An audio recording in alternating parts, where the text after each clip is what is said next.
তোমাদেরকে বলবো, প্রবাসীদের যারা আত্মীয় পরিজন আছো, ওকেও একটু ভালো কথা বলো।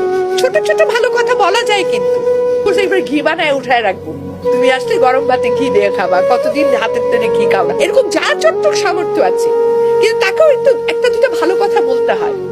ওই মানুষটা কিন্তু দিন শেষে একটু ভালো কথা চায়, সারাটা দিন সে পরিশ্রম করে।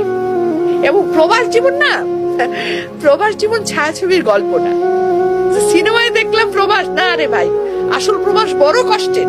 স্পেশালি এই আমাদের যে বেলটায় যে গালফ কান্ট্রি গুলো আছে, সৌদি আরব, তারপরে কি বলে কাতার, কুয়েত, এই বাপরে বাপ। আমি কিছুদিন আগে মিশরে গেছিলাম, মানে মনে হচ্ছে কি শরীরের আমার কি বলে মগজ গলে গলে পড়ছে, এত গরম। দুবাই, বাপরে বাপ, মানে ওখানে যে কি কষ্ট, এটা না আসলে বাংলাদেশের মানুষকে আমি বুঝাইতে পারবো না, কল্পনা করতে পারবো না। নিজে না গেলে বোঝা যায় না।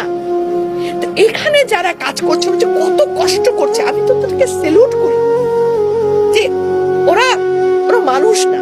এবং করে কয় টাকা ওরা নিজের জন্য রাখে, আর কি মানবতার জীবন যাপন করে, খায় কি একদম একতলা দুতলা ডরমেটরির মতো থাকা, একেবারে কিসের জন্য? একটা প্রবাসী যারা এরকম গালফ কান্ট্রি গুলোতে আছে, তারা যেরকম জীবন যাপন করে, যেটুকু খাওয়া দাওয়া করে, যেহেতু কষ্টে থাকে, এই কষ্টটা কেন করে? পরিবারের জন্য করে, পরিবারকে হাসি মুখে রাখার জন্য করে। এই পরিবারের কাছে আমার অনুরোধ যে প্লিজ তার কষ্টকে একটু মূল্যায়ন করো, তাকে একটু ভালোবাসো, বেশি কি আর তার লোকে একটু ভালো কথা বলো। সারাক্ষণ মানে সে ফোন করে মানে কিন্তু খালি অভিযোগ অভিযোগ অভিযোগ, নাই নাই নাই, দাও দাও দাও, অভিযোগ অভিযোগ। আরে এগুলো করে কি হয়, ওর ভেতরে একটা রুহের হায় হয়, সেও তো একটা মানুষ। এই রুহের হায় কিন্তু কোনোদিন বৃথা যায় না, টুডে টুমরো এটার জন্য পে করতে হয়।